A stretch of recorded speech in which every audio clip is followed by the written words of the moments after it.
Welcome to ICU Fellowship Prepcast. Hi, I'm Maddie. Hi, I'm Swapnil, and this is our Christmas special episode and also the last episode of 2021.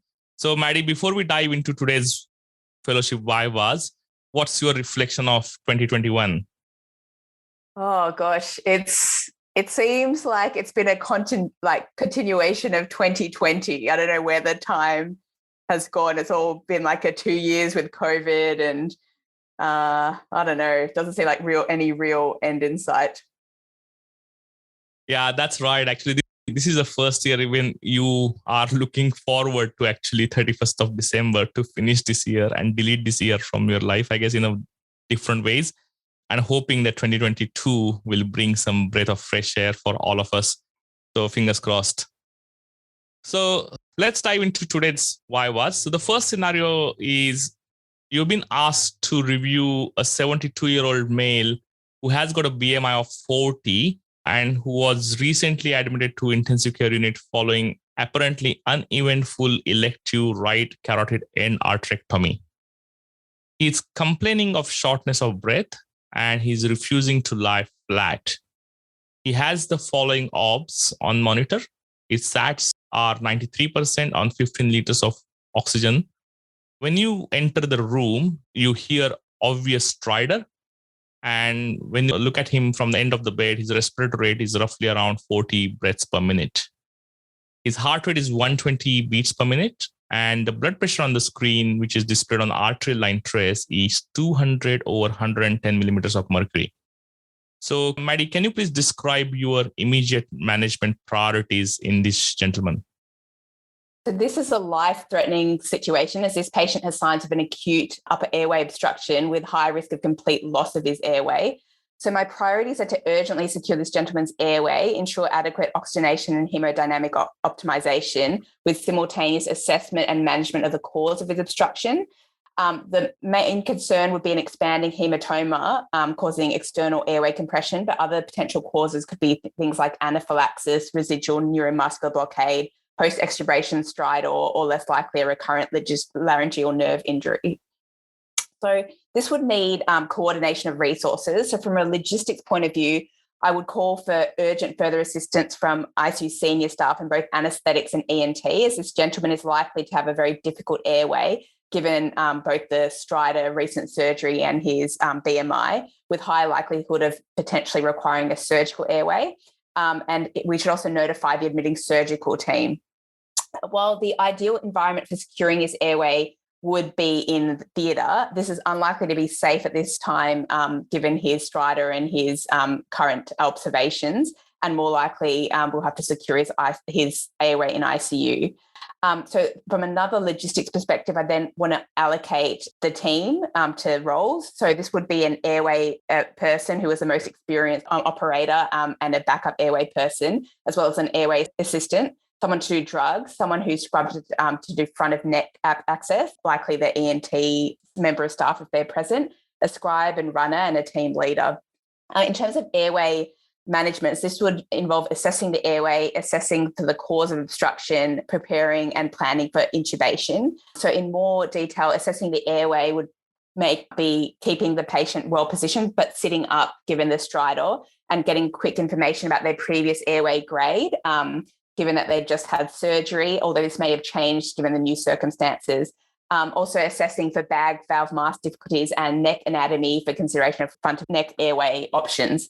Then also assessing the cause of obstruction. So is there an obvious neck hematoma, which is expanding? In this case, we could remove the sutures to decompress a hematoma. Are there any signs of anaphylaxis, such as rash or urticaria, or on the history, has there been any recent medications? In which case we treat for anaphylaxis, or are there any other things on history or examination, such as recent neuromuscular blockade or inadequate signs of reversal? In terms of preparing and planning for intubation, it's important to pre-oxygenate this gentleman. So I would do this with high flow nasal prongs and ensure that there's nasal prongs in situ for apneic oxygenation, and there's all monitoring in situ, include cardiovascular and respiratory monitoring, and checking all equipment is present, including airway adjunct, suction, end-tidal CO2, different plan equipment, so supraglottic airways, a bronchoscope, and equipment for front of neck access. It's important to also prepare the patient and inform them of what's happening and trying to keep them calm. and having a concrete intubation plan, including a plan if failure, and ensuring that the whole team is aware of the plan. So this, in broad strokes, would involve the most experienced operator doing the initial intubation, as this patient's likely to have a challenging airway due to the significant edema and loss of anatomical landmarks and the patient's obesity. That all staff are aware of the plan, including failure, emergent and emergency plan. For example, using a plan A as a CMAC D-blade with a stylet and RSIs, this patient's unlikely to tolerate awake intubation, and staff are likely to be more familiar with this option. And a plan B, have it being bag valve mask with adjuncts with urgent front of neck access, as LMA is unlikely to be suitable in the long term with airway obstruction. And preparation for surgical airways with difficult landmarks and ENT scrubbed. Also having the ventilator set up to minimise apnea time and end tidal attached to bag valve mask. And finally, also to optimise the hemodynamics, so large bore IV access, rest trolley in the room, or the emergency resus and post-intubation drugs ready, and control of BP to minimise bleeding. So in this case, I'd use boluses of hydralazine initially.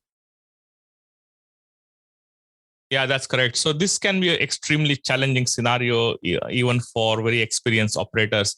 And again, there are two schools of thoughts where to release the external compression by removing the sutures. But obviously, you're dealing with the carotid artery bleeding here. So that can be, again, quite challenging to control the bleeding once you open that tamponade effect. But also the second thought is, while there is a tamponade effect, first secure the airway and then think about dealing with the ongoing hematoma. So you definitely need ENT present at the scene, because in case of any emergency, they will be the one who will be able to help you. But also, one of the other interesting factors is, in most of these airway emergencies, the consistent pattern is the communication amongst the team members. And I guess now we are understanding the importance of non-technical skills more and more in this kind of emergencies rather than actual skill set. So using the vortex approach, which is one of the commonly used approach in airway emergencies, is not a bad idea, because again, that helps to reiterate what's the plan, where we are at the moment, and then making sure that all the team members are on the same page. So yeah, it's a very tricky scenario for anyone, doesn't matter how experienced you are. Now, since we are on this airway plan or airway management, can you please outline 3 techniques that could be considered to secure this gentleman's airway, and what are the advantages and disadvantages of each of them? So there are several techniques available to secure this patient's airway, and the choice of which will depend on the equipment, staff availability and experience, and personal preference of the team. So the first method is that could be considered as rapid sequence induction with video laryngoscope and high dose of paralysis. The advantage of this is staff familiarity, as we do this quite often in the ICU environment. It facilitates rapid airway access. The patient can remain sitting up until post-induction. We can use a normal laryngoscope if required, for example, if there's a lot of bleeding or secretions in the airway. And there's also the option of using a second operator with a tube loaded on a bronchoscope, while having one person also with a laryngoscope. The disadvantage of this is that after the rapid sequence induction, the patient will lose all airway tone, and we might then lose control of the airway. And it might also be difficult to appropriately position the patient post-induction. And awake intubation is a second option that we can think about. The advantage of this is it maintains the patient's own respiratory efforts and avoids paralysis, as it just requires appropriate topicalization of the airways and maybe a small dose of sedation. The disadvantages of this is we might not be able to obtain an optimal view. It can cause patient distress and discomfort if there's inadequate local anaesthetic or sedation used. There's less familiarity amongst staff, and it's not possible if the patient is an extremist, and positioning can be difficult. A third option that can be considered is an awake fibre optic intubation. And the advantage of this is that it maintains the patient's own respiratory efforts and avoids paralysis. And the patient can remain sitting up during the whole procedure. The disadvantage is the scope can obstruct the airway inlet in the stridulous awake patient. And it requires expertise, and the view can be obstructed by blood or secretions. And it's important to note that I think there's no real right answer for the optimal method. And I asked quite a few anaesthetists about this kind of situation, and they all had different preferences. But it will depend on your own comfort, the staff you have available, and the patient that is in front of you. Yeah, absolutely. You're right, Maddie. As you said, there's no right or wrong approach here. It's all depend upon the operator who is at the head end. Now, often there can be a challenge. Sometimes people have this idea of notion of having a pre-decided airway management plan posters put in the patient's rooms. But again, that plan is made by the person who was assessing the airway at that point in time. That might not actually be valid when the actual situation happens. So again, people have to have kind of that kind of dynamic approach to adopt and form a new plan according to the situation. So let's say for this scenario, patient undergoes an RSI and now is unable to be intubated by the anesthetist despite optimization strategies. He is unable to be effectively oxygenated using supraglottic devices or a bag wall mask. And the sats are obviously dropping on the monitor. And the decision has been made by the team to perform a cricothyroidotomy. Can you explain how it is performed? Sure. I think it's important to note that this is a life-threatening situation and a can't intubate, can't oxygenate emergency situation needs to be declared. 100% oxygen should still be administered via the upper airway and the patient should be appropriately anaesthetized and paralyzed. They should be positioned with the neck extended and all monitoring to remain in situ and necessary equipment available, including emergency drugs and the arrest trolley, as there is a high risk of a hypoxic arrest. Equipment required for the cricothyroidotomy is a scalpel bougie, a cuff size 6, usually ET tube, lubricant, 10 ml syringe, tube ties, and end tidal CO2. And the technique used depends on whether the cricothyroid membrane is palpable or not, and it might not be in this gentleman due to his obesity. If the cricothyroid membrane is palpable, a transverse stab incision through the cricothyroid membrane is made with a scalpel. The scalpel is then turned 90 degrees with a sharp edge pointing caudally, and the tip of the bougie is slid along the scalpel and into the trachea. A lubricated ET tube is then slid over the bougie and into the trachea. The bougie is removed, the ETT tube cuff is inflated, and end tidal attached, and the position confirmed with capnography, and then the ETT secured. If there's an impalpable cricothyroid membrane, an 8 to 10 centimetre vertical skin incision is made, chordad to cephalad, and blunt dissection with fingers is used to separate the tissues. The larynx is then identified and stabilised, and then the technique as described earlier for the palpable cricothyroid membrane is completed. It's then important to think about post-cricothyroidotomy care, which involves ensuring the patient's well sedated, the ETT is well secured, and that they are ventilating and oxygenating well on appropriate ventilator settings, and that their hemodynamics are stable. That ENT is contacted if they weren't already present, and a plan in place for a formal tracheostomy. That the initial cause of the upper airway obstruction is identified and treated, and that all the staff and team is aware that this is a difficult airway. And usually in most units, there are signs present about that and about the tracheostomy signs. And the staff is educated about what to do if the airway becomes obstructed or lost. It's also important to document, update family, and in terms of quality assurance, to review the whole process and how to improve this in the future.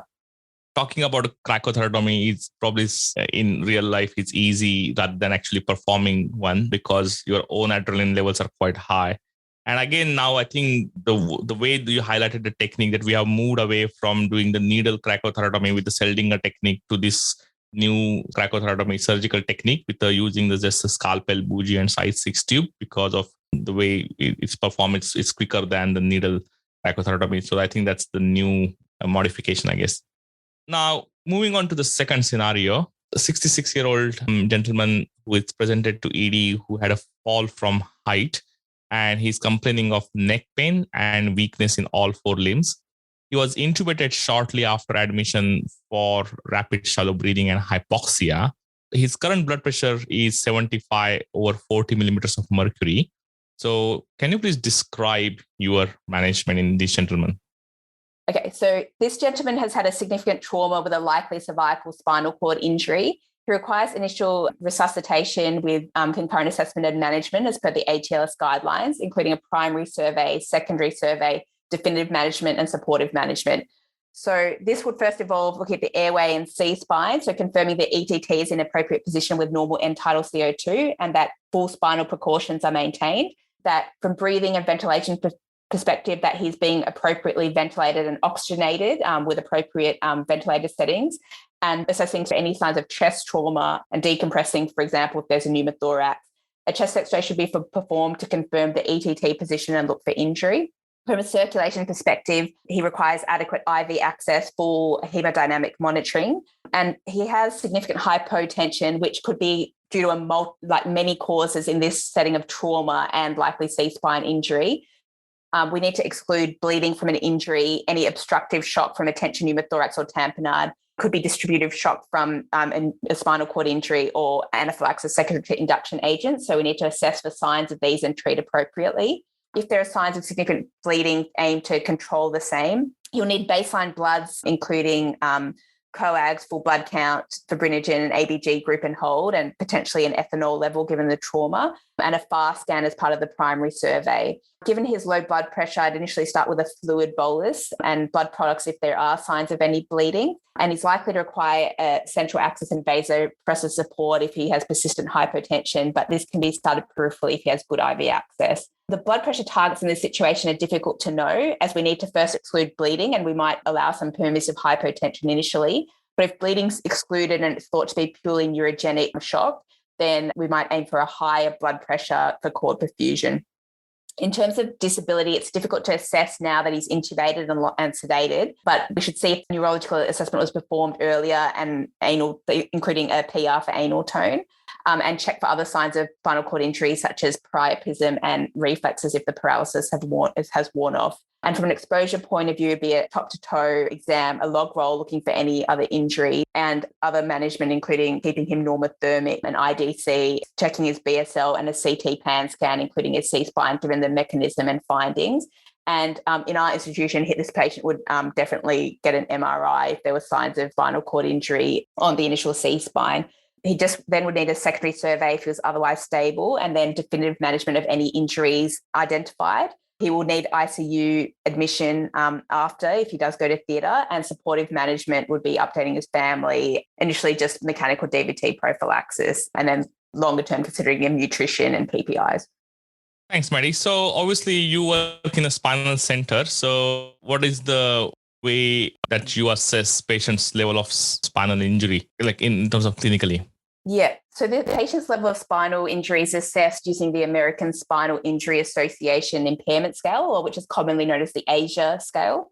So this is a standardized examination which consists of a myotomal-based motor exam, a dermatomal-based sensory exam, and an anorectal exam. The findings of these three exams then determine the injury grade and level. But this assessment is often done later during the admission, as it requires resolution of any neurogenic shock that might be present, the absence of any distracting injuries, and for the patient to be alert, cooperative, and able to communicate, respond, and follow commands, which is usually once they're extubated. So the ASIA classification has 5 main components. The first is determining the sensory level for the right and the left side, which is the most caudal intact dermatome for both pinprick and light touch. The second is determining the motor level for right and left side, which is defined by the lowest key muscle function that has a grade of at least 3 out of 5, providing that the key muscles above this have a normal level of motor function. The third is determining the level of injury, which is the most caudal segment of the cord with intact sensation and anti-gravity muscle function strength. The fourth is determining whether the injury is complete or incomplete. So if there's no voluntary anal contraction and no S4-5 sensory or sensation with deep anal pressure, then it's a complete injury. If not, if the injury is incomplete. And then the fifth part, which is the final part, is determining the impairment scale, which is a scale from A to E. So A is a complete injury, and then there's B, C, D, E, which are all incomplete injuries. Further information on this is available in the show notes. Thanks, Maddie. And obviously, most of the spinal units will have those ASIA classification charts that you can look at, and then obviously clinically assess the patient, and then you can actually jot down the levels for each patient. So another commonly asked question is, what are the characteristic features of cord transection versus central cord syndrome? So briefly, cord transection is what we commonly think of when we think of spinal cord injury. So there's bilateral loss of motor and sensory function below the level of the lesion. There's initially a flaccid areflexia, but this is then down the track followed by hyperreflexia and spasticity. And sacral sensation and tone is absent in complete injuries. Central cord syndrome is generally more from a hyperextension injury and is more common in the elderly. It has bilateral motor impairment, which affects the upper limbs more than the lower limbs and the distal muscles more than the proximal muscles. And there's variable sensory impairment and bladder dysfunction depending on how severe the central cord syndrome is. So the most common sensory deficit we think of is a cape-like distribution of pain and temperature loss across the upper back and down the back of the arms. But there can also be dissociated sensory loss with loss of pain and temperature at the level of the lesion or loss of pain and temperature on one or both sides over a number of dermatomes with normal sensation above and below that level. Touch and proprioception are often preserved, as is sacral sensation, and the motor loss is usually greater than the sensory loss.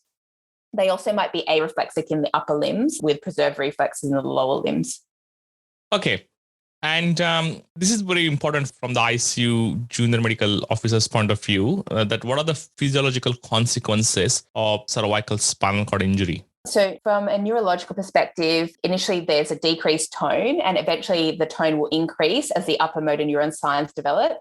There's no anal tone in complete lesions. The weakness and sensory loss pattern will depend on the level of injury. Reflexes are initially absent but will increase with time and become hyperreflexic, and there's upgoing plantar reflexes.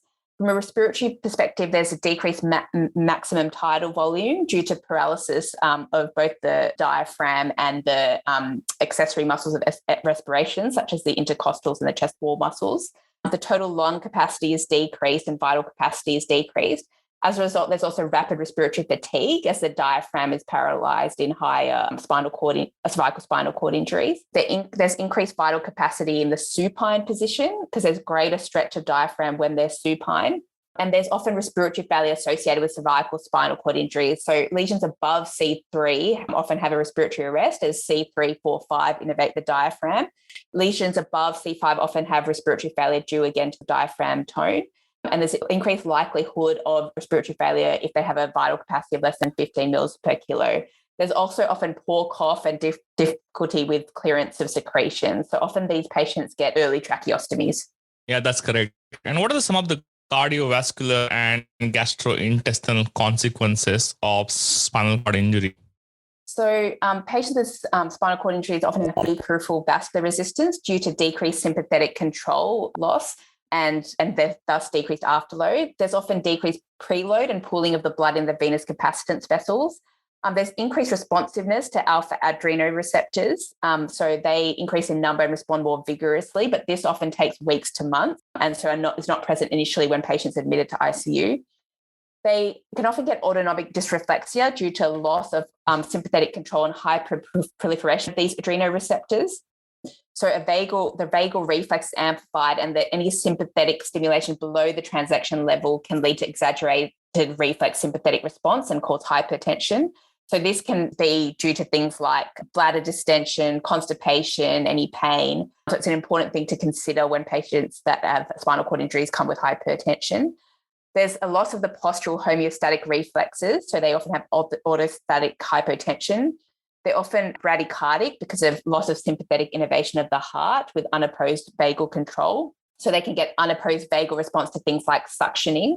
They have a fixed cardiac output. So there's a tendency for cardiac failure with things like increased fluid resuscitation. And there's an increased risk of DVT and PE due to immobility. From a gastrointestinal point of view, there's decreased gastric transit and acute gastric dilatation. So this severity correlates with the level of spinal cord injury. And this, once again, is due to loss of sympathetic control with impaired gastric emptying. They can get acute gastric dilatation and paralytic ileus, and they're more likely to get stress ulceration. And the greatest risk is between day 4 and 10 after injury, but this risk reverts to normal after a chronic injury. So it's just important then to think in the acute period of having them on PPIs. And what are some of the metabolic consequences of spinal cord injury? So these patients are predisposed to things like SIADH, and hyperaldosteronism because of exaggerated action of the renin-angiotensin-aldosterone system due to loss of sympathetic inhibition.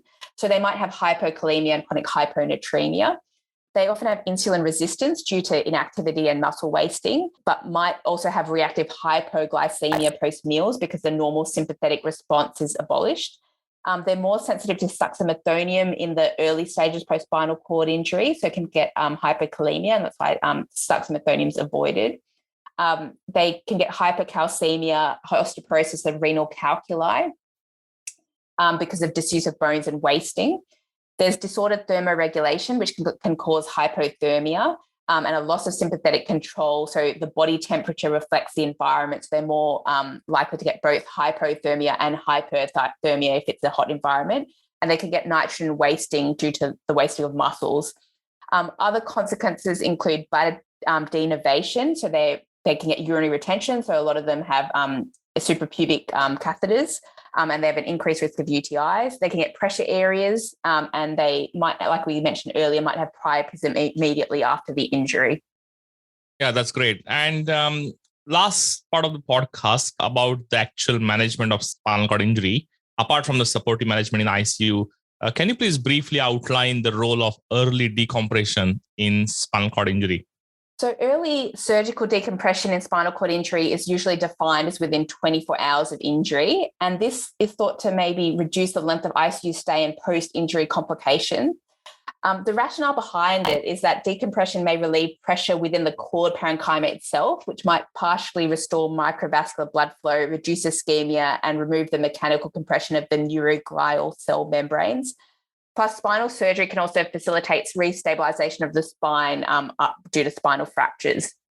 The main trial which provides some evidence for this is the DASIS trial in 2012, which showed that decompression of cervical spine injuries within 24 hours led to improved neurological recovery, which was defined as greater proportion of patients demonstrated 2 or more grade improvement in the age score at 6 months, and there was no difference in complication rate. And this was a multi-center but non-randomized prospective study of 313 adults. There have since been smaller studies that show that an even shorter time from injury to decompression may be associated with improved neurological outcomes, but a lot of these are of smaller patient populations. Another important thing to note is that early stabilization helps to facilitate easier nursing care and positioning of these patients, and because it then often doesn't require full spinal precautions to be maintained. But that the optimal timing of decompression in spinal cord injury is unknown, but evidence does favour early decompression, and generally that's what's done in spinal institutions here. Yeah, no, thanks, Maddie. So obviously, before we go into the most important part of our podcast, that is your dad jokes, I just wanted to highlight, because I asked you at the very beginning, what's your reflection on the year? And you said, obviously, the year passed by. But I just want to highlight some of the achievements that you have over the period of a year, apart from passing the fellowship exam. I think consistently contributing to primary prepcast and then starting this fellowship prepcast has been a huge achievement. And I guess I really want to highlight to trainees that despite you go through all the hardship, there is always the ways you can contribute back to your community. And I think Maddie has done that job amazingly. And not only she has contributed, but also she kept me inspired throughout this year, despite all this COVID and all those challenges. So Maddie, really take this opportunity to thank you personally, but also thanks on behalf of a lot of trainees out there who benefited a lot from your contribution to both primary prepcast and fellowship prepcast, and look forward to even more episodes in the future. So over to you with your dad joke. That's very kind. And I have to say, in a similar vein, I'm always amazed by how much you do and how you always seem to have more time to do more like podcasts and other things outside of work, and like contributing to like all this free medical education online. So thanks. And you're the one who helped me start, like, you know, had this idea to start this in the first place. So thanks. Anyways, over to you with your most important part of the podcast, which people are obviously eager to listen. That's your dad joke. What's the dad joke for this Christmas? Okay. So this one's a Christmassy one, but it's also got a neuro feel to it. So I think it's both. So what did the Christmas tree feel when it had a nerve injury? I think I need a Santa here to help me out. Christmas tree and nerve injury. So obviously Christmas tree might feel numb, I guess. And Christmas tree might have some tingling and numbness sensation. Is that correct? Yeah, sort of pines and needles. Oh, oh my gosh. I will never think about all these things in my life. Well done, Maddie. Well done again. So I think this is probably another one of the best jokes of this year, which came on very timely manner for Christmas. So well done. So wish you all folks a very happy Christmas or happy festive season, and wish you a very happy new year. Stay safe through this COVID and hope to see you again in January. Yeah, Merry Christmas. Have a safe holidays, and thanks for listening.